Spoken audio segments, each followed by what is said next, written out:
On today's episode, we are taking a closer look at juvenile justice reform in Kentucky and learning how those in our state are working to make youth justice systems work more effectively for youth and public safety.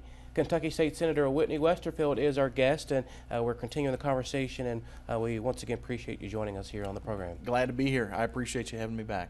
And we were talking about juvenile justice reform, but also just criminal justice reform in general. Yeah. And that's obviously a big conversation that's happening in Washington. A lot of legislation, moving parts happening there. But for viewers that really aren't aware of how that process works on the federal level, but then also how it trickles down to the state level with things you're working on with other legislators in Frankfort, kind of break that down for us. The biggest impact that the federal government has on juvenile justice issues around the country, not just in Kentucky, is the Office of Juvenile Justice and Delinquency Prevention. That's an office that's within the Department of Justice, and they do an incredible work funding policy work, but also follow-up data work to make sure that we're properly addressing juvenile populations within the justice system around the country.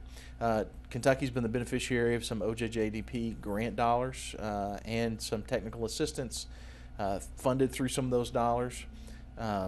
They've recently changed administrators, and I believe the Senate may have passed some reauthorization or some activity on OJJDP just in the recent few days. But that department provides an incredible resource for states that are trying to achieve positive and effective juvenile justice reform. Kentucky did this in 2014. We passed Senate Bill 200, a bill that I and now Secretary John Tilley, then Chairman John Tilley, co-worked on and co-wrote and passed through a bipartisan legislature. It's now been used in a half a dozen other states, some of which have borrowed whole chapters of our bill, but they've borrowed the spirit of almost all of it to try to improve the way we address youth. In Kentucky, we were housing juveniles in detention facilities behind razor wire in some instances for things that are relatively podunk. We were treating them more harshly than their adult counterparts for the same sort of offense. We were holding kids that perform or commit misdemeanors and felonies for within less than a month of the same amount of time. It's just backwards. Everyone's starting to finally appreciate the data that backs up the common sense notion that kids don't think things through the same way adults do. You and I would have done something stupid when we were 15 that we won't do now. We appreciate the risk and the consequences of our behavior.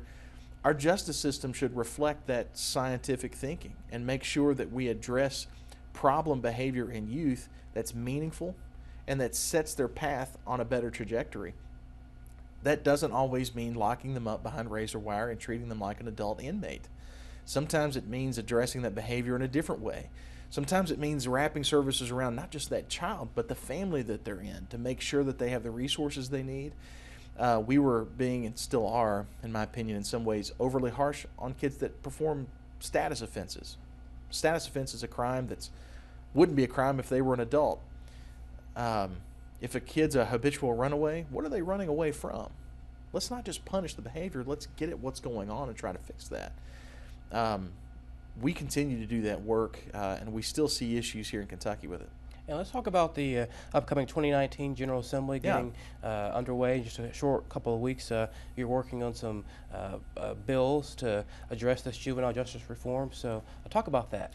The biggest issue is disproportionate minority contact. One of the things Senate Bill 200 did was bring into very sharp relief the implicit bias that we see in our system. In short, we show in multiple counties, including my own, Christian County, it's the second worst in the state, where we have a disproportionate number of black youth in the juvenile justice system that's out of proportion to their share of the population of the general public. In some instances, in Jefferson County, it's the inverse. When you compare black youth's share of the population to white youth, they reverse percentages when you look at their population within the justice system. You can't just tell me that black kids are more prone to commit crimes. That's absurd. There's got to be a reason for that. Some of that is bound to be involved in the system itself. And so I'm trying to do my best to come up with policies that address that and try to close off some of those issues, some of those areas where that's seeping in.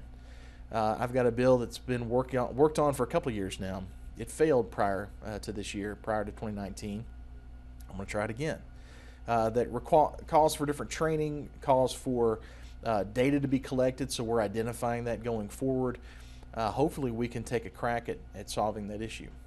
Well, stay with us on In Focus Kentucky. We're going to talk more with Senator Westerfield about this juvenile justice reform and talk about the 2019 elections and the Attorney General race. That's not the role of the Attorney General.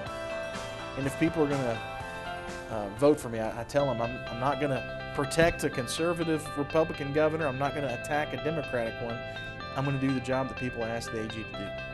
But your local Weather on the Ones forecast is coming up right after this break.